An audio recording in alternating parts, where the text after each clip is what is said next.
श्री शिवाय नमस्तु भयम। हर हर महादेव। कैसे हैं आप सब? देखिए, आज का यह वीडियो बहुत ही खास होने वाला है।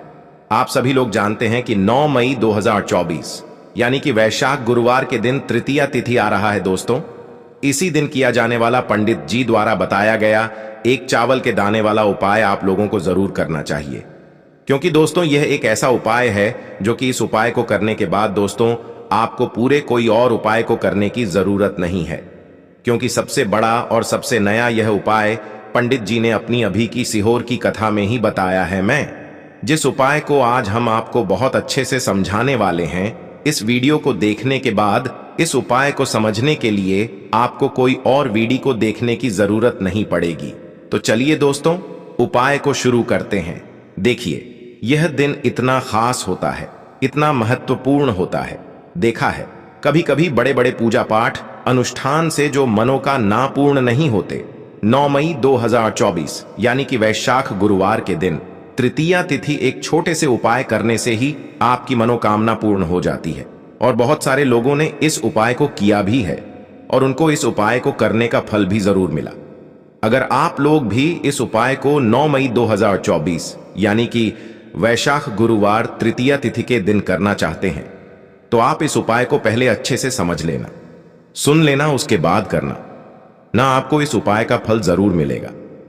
और इस उपाय को कर लेने से आपके घर में चाहे किसी भी प्रकार की दुख और समस्या क्यों ना चल रही हो, आपको उसका कारण भी नहीं पता है कि भाई यह समस्या किस कारण से चल रही है। उसका कुछ भी कारण हो सकता है, जैसे पितृदोष हो सकता है या किसी भी तरह का मंगल दोष भी हो सकता है, और भी बहुत तरह के दोष होते हैं, कुछ भी हो सकता है। पर आपको इस उपाय को करने के लिए अपने दोष को पता लगाने की भी जरूरत नहीं है। 9 मई 2024 यानी कि वैशाख गुरुवार तृतीया तिथि के दिन इस एक चावल के दाने वाला उपाय को आप लोगों को कर लेना है। यह एक ऐसा उपाय है जिस उपाय को अगर किसी विशेष दिन पर किया जाए तो भाई उस विशेष दिन का जो है वह तो हमें मिलता ही मिलता है।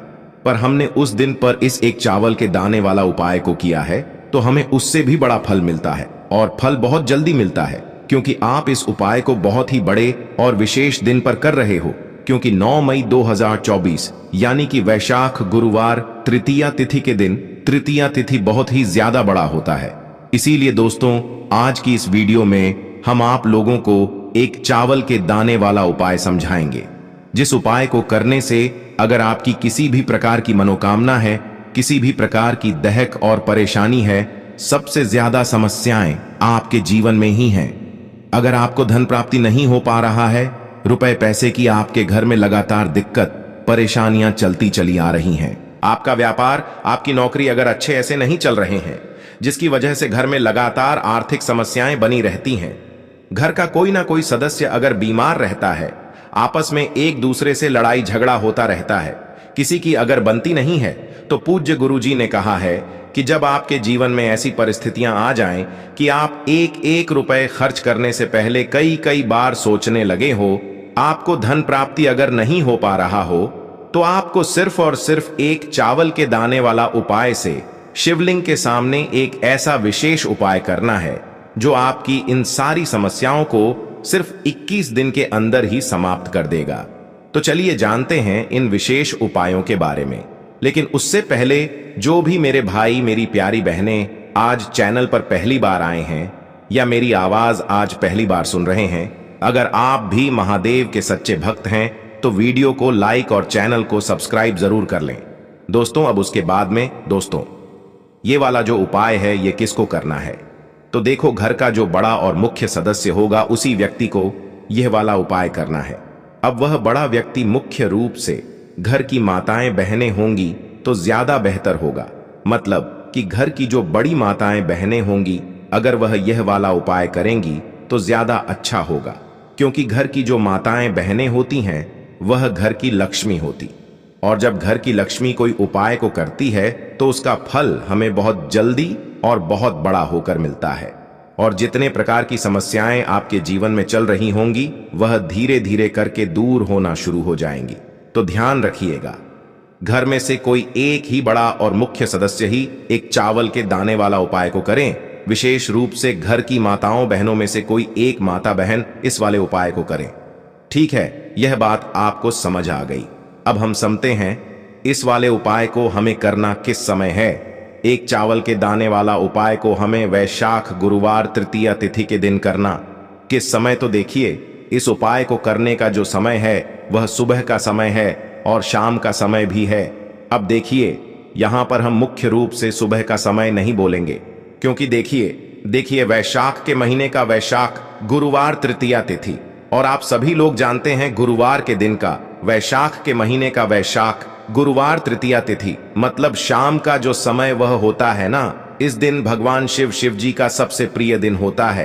तो आप लोग इस एक चावल के दाने वाला उपाय को सुबह के समय भी कर सकते हो और शाम के समय प्रदोष काल में भी कर सकते हो। सुबह के समय अगर कर रहे हो तो 11 बजे तक भी अगर उपाय करोगे तो भी आपको उपाय का फल मिलेगा। वहीं अगर शाम के समय कर रहे हो तो इस दिन जरूर शाम के समय का ध्यान रखना कि शाम के 6 बजे से लेकर 7 बजे के बीच में अगर आप इस उपाय को कर सकते हो तो बिल्कुल कर लेना, पूरी कोशिश करना। पर यह बात आपको समझ आ गई कि आप इस उपाय को सुबह और शाम दोनों समय कर सकते हो। मतलब करना आपको एक ही समय है, घर में से किसी एक ही बड़े व्यक्ति को करना है, पर एक ही बार इस उपाय को करना है, दोनों समय नहीं करना है। आपको जो समय अच्छा लगे आप उस समय पर इस वाले उपाय को कर सकते हैं। देखिए, इस वीडियो में हम लोग पूज्य गुरु जी द्वारा बताए गए 3 बेहद खास और अचूक उपायों के बारे में बात करेंगे। इनमें से जो भी उपाय आपके लिए सरल हो, आसान हो, वो आप अपनी सुविधा अनुसार कर सकते हैं। चलिए अब बात करते हैं पूज्य गुरु जी द्वारा बताए गए अपने पहले खास उपाय के बारे में। आपको एक लोटा जल ले लेना है। लोटा आप तांबे का ले लीजिएगा और जल हमेशा की तरह अपने घर के किचन से आपको ले लेना है। फिर इसी के साथ आपको ले लेना है सिर्फ एक चावल का दाना।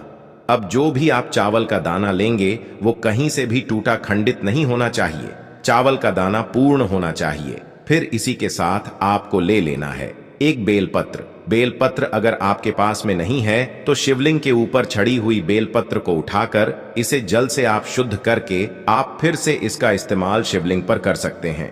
बस आपको ध्यान रखना है कि बेलपत्र कहीं से भी कटी फटी टूटी खंडित नहीं होनी चाहिए।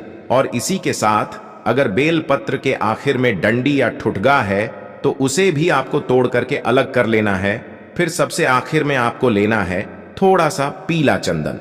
अगर आपके घर में पीला चंदन पाउडर फॉर्म में है तो आप उसे ले लीजिए, या फिर अगर आपके घर में पीले चंदन की लकड़ी है तो उसे घिस कर उससे पीला चंदन आप निकाल सकते हैं। अब ये सारी सामग्री लेकर के आपको पहुंच जाना है शिवालय। पूज्य गुरु जी ने कहा है कि यह उपाय आप शाम को प्रदोष काल के दिन अगर करते हैं तो यह आपके लिए अति उत्तम रहेगा। यानी कि आप इस उपाय को शाम को प्रदोष काल के समय कर लीजिए। और अगर शाम को प्रदोष काल में आपके पास में समय टाइम नहीं है तो फिर आप इस उपाय को प्रदोष के दिन आप सुबह प्रातः काल में भी कर सकते हैं। शिवालय पहुंचने के बाद सबसे पहले आप जो एक बेलपत्र अपने साथ लेकर गए हैं उस बेलपत्र की सबसे आगे वाली पत्ती पर, यानी कि सबसे बड़ी वाली जो पत्ती होती है ऊपर, उस पत्ती में आपको चिकनी साइड में इस पीले चंदन को अच्छी तरीके से लगा देना है। बेलपत्र की सबसे आगे वाली पत्ती में आपको इस चंदन को लगा देना है। फिर इसके बाद आप जो एक चावल का दाना लेकर गए हैं वो इसी पत्ती के ऊपर आपको चिपका देना है। अब यह बेलपत्र आपको शिवलिंग के ऊपर समर्पित कर देना है। ये बेलपत्र समर्पित करते हुए आप इस बात का ध्यान रखेंगे कि बेलपत्र की डंडी का हिस्सा जलाधारी की तरफ रहेगा और बेलपत्र की चिकनी साइड, यानी कि जिस तरफ आपने पीला चंदन और चावल लगाया हुआ है वो साइड शिवलिंग में टच करेगा, शिवलिंग में स्पर्श करेगा। बेलपत्र रखते समय आपके जीवन में जो भी संकट है, जो भी कष्ट है, जो भी परेशानी है, तो उस समस्या को दूर करने के लिए आप महादेव जी से प्रार्थना कर लेंगे। और यह एक बेलपत्र आपको शिवलिंग के ऊपर समर्पित कर देना है। इसके बाद आप जो एक लोटा जल लेकर गए हैं उस जल को आप धीरे धीरे शिवलिंग पर समर्पित करते जाएंगे इसी बेलपत्र के ऊपर, और लगातार श्री शिवाय नमस्तुभ्यम या ओम नमः शिवाय मंत्र का स्मरण करते जाएंगे। पूज्य गुरु जी ने कहा है कि अगर हम महादेव जी के सामने यह विशेष उपाय करते हैं तो हम आपको यकीन दिलाते हैं कि आपके जीवन से सारी समस्याओं का अंत मात्र 1 माह में होना शुरू हो जाएगा। अब इसके बाद बात करते हैं पूज्य गुरु जी द्वारा बताए गए अपने दूसरे खास उपाय के बारे में देखिए। इस उपाय को उन लोगों को करना है जिनके शरीर में कोई भारी रोग हो गया है, कोई बीमारी हो गई है। उनकी बीमारी अगर दूर ही नहीं हो रही है, डॉक्टर को दिखाकर अगर दवाइयां लगातार खा करके भी वो परेशान हो चुके हैं, लेकिन उनका रोग ठीक होने का नाम ही नहीं ले रहा है, तो ऐसे लोगों को ये उपाय जरूर करना है। देखिए, इस उपाय के लिए आपको सिर्फ एक लोटा जल ले लेना है। लोटा आप तांबे का ले लीजिएगा और जल हमेशा की तरह आपको अपने घर के किचन से ले लेना है। फिर इसी के साथ आपको ले लेना है थोड़ा सा शहद। आप आधे से भी आधा चम्मच शहद का उपयोग कर सकते हैं। अब ये दोनों सामग्री लेकर आपको पहुंच जाना है शिवालय। पूज्य गुरुजी ने कहा है कि यह उपाय भी आप सुबह करना चाहे तो सुबह कर सकते हैं और शाम को करना चाहे तो शाम को कर सकते हैं। मतलब जब भी आपके पास में टाइम मिले तो आप प्रदोष के दिन शिवालय पहुंच करके इस उपाय को कर सकते हैं। शिवालय पहुंच करके सबसे पहले आप एक काम करेंगे, आप जो शहद लेकर गए हैं उसको आप अपनी अनामिका उंगली में लगा लीजिए और इस शहद से आपको माता अशोक सुंदरी वाले स्थान पर ओम बना देना है। अभी पहले उपाय में आपको बताया गया था कि माता अशोक सुंदरी वाले स्थान पर आपको घी लगाना है, तो उसी स्थान पर जिस स्थान पर आपने घी लगाया था उसी स्थान पर आपको ओम का निशान इस सहज से बना देना है। ओम बनाने के बाद फिर आपके पास जो एक लोटा जल है, उस जल को आप शिवलिंग के ऊपर धीरे धीरे समर्पित करते जाएंगे और लगातार कुंदकेश्वर महादेव जी के नाम का स्मरण करते जाएंगे। श्री शिवाय नमस्तुभयम या कुंदकेश्वर महादेव जी के नाम का आप स्मरण करेंगे और जो जलाधारी से जल नीचे गिर रहा है उस जल को आप वहीं पर किसी पात्र में आप एकत्रित कर लीजिएगा। पूज्य गुरु जी कहते हैं कि जब भी हमें रोग मुक्ति के लिए या बीमारी से मुक्ति पाने के लिए अगर हम कोई शिवलिंग पर उपाय करते हैं तो हम कुंदकेश्वर महादेव जी के नाम का स्मरण करते हैं, क्योंकि कुंदकेश्वर महादेव जी की कृपा से हमारे शरीर की या फिर हमारे घर के सदस्य के शरीर में जो बीमारी हो गई है वो बहुत ही शीघ्रता से समाप्त हो जाती है। अब यह जो जल आपने शिवलिंग पर चढ़ाया है, जो जल जलाधारी से जल नीचे गिर रहा है, जिसे अपने पात्र में इकट्ठा किया हुआ है, इसको आपको महादेव जी से औषधि स्वरूप मांग लेना है। महादेव जी से प्रार्थना करने के बाद फिर ये जल लेकर के आपको पहुंच जाना है अपने घर और इस जल से आप आचमन करते रहिए। जो भी आपके घर में बीमार व्यक्ति है, जिस भी व्यक्ति के शरीर में भारी रोग हो गया है, उस व्यक्ति को इस जल का थोड़ा थोड़ा आचमन कराते जाइए। पूरे दिन में 2-4 बार इस जल का आचमन थोड़ा थोड़ा कराते जाइए और कुंदकेश्वर महादेव जी से प्रार्थना करते जाइए। पूज्य गुरु जी ने कहा है आपके शरीर के रोग ठीक हो जाएंगे।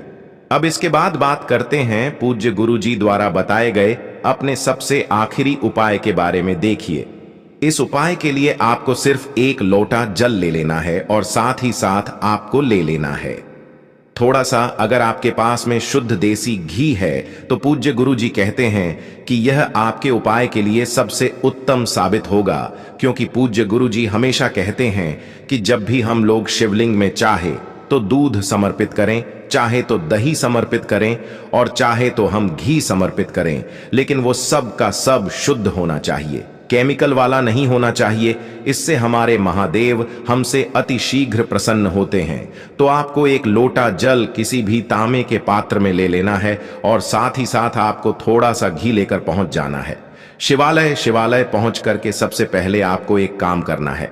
आप जो घी लेकर के आए हैं उस घी से आप माता अशोक सुंदरी वाले स्थान पर लेपन कर देंगे। जलाधारी वाले स्थान के बीच में जो स्थान होता है जहां से जल बहकर नीचे गिरता है, उसी के बीच में जो कहीं कहीं पर सांप की आकृति बनी होती है तो कहीं कहीं पर मोटी उठी हुई लाइन होती है। तो यही जो मोटी उठी हुई लाइन होती है या सांप की आकृति बनी होती है, इसी को माता अशोक सुंदरी का स्थान कहते हैं।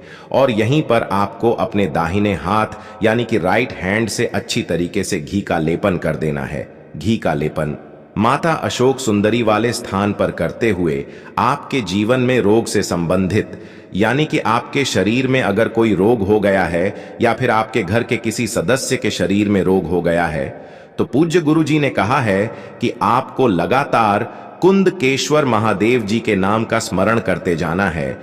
और यहां पर आपके जीवन में अगर कठिनाइयों या संकटों का अगर आपको सामना करना पड़ रहा है तो उसको दूर करने के लिए सुख समृद्धि की प्रार्थना करते हैं, तो आपको चंद्रमौली महादेव जी के नाम का स्मरण करना है। अपनी प्रार्थना चंद्रमौली महादेव जी से आपको कहना है।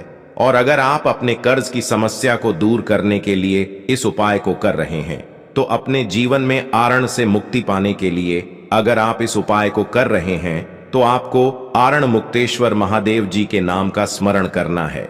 साथ ही साथ माता अशोक सुंदरी वाले स्थान पर आपको अच्छी तरीके से घी का लेपन करने के बाद आपके पास जो एक लोटा जल है उस जल को आप शिवलिंग के ऊपर धीरे धीरे समर्पित करते जाएंगे और लगातार श्री शिवाय नमस्तुभयम या ओम नमः शिवाय मंत्र का स्मरण करते जाएंगे। पूज्य गुरु जी ने कहा है कि इसके बाद जलाधारी से जो जल बहकर नीचे गिर रहा है उसको थोड़ा सा लेकर अपने ऊपर आप उसका छिड़काव कर लीजिए। फिर ऐसे ही आपको अपने घर को चले आना है। आपने जिस उंगली से घी लगाया है उसको अभी आपको साफ नहीं करना है। उस उंगली को कहीं पर आपको पोंछना नहीं है, बल्कि ऐसे ही आपको अपने घर के मुख्य द्वार पर आ जाना है। अब आप अपने घर के मुख्य द्वार पर यानी कि मेन गेट के ऊपर उसी उंगली से जिस उंगली से आपने माता अशोक सुंदरी वाले स्थान पर घी का लेपन किया था उसी उंगली से अपने घर के मुख्य द्वार पर यानी कि मेन गेट के ऊपर आप एक बिंदी रख देंगे।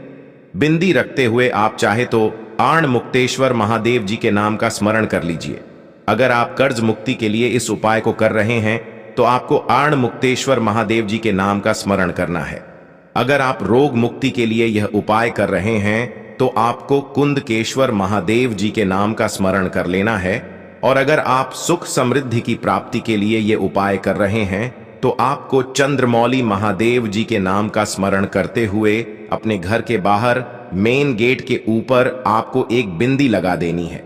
पूज्य गुरु जी कहते हैं किया गया ये उपाय हमारे जीवन से इन सभी समस्याओं को समाप्त कर देता है और हमें सुख समृद्धि तथा वैभव की प्राप्ति करवाता है। दोस्तों, आपको यह वीडियो कैसा लगा कृपया कमेंट करें और पंडित प्रदीप मिश्रा के नए वीडियो पाने के लिए इस चैनल को सब्सक्राइब करें। स्वस्थ रह मस्त रह, अगले वीडियो में फिर मिलेंगे। धन्यवाद। हर हर महादेव।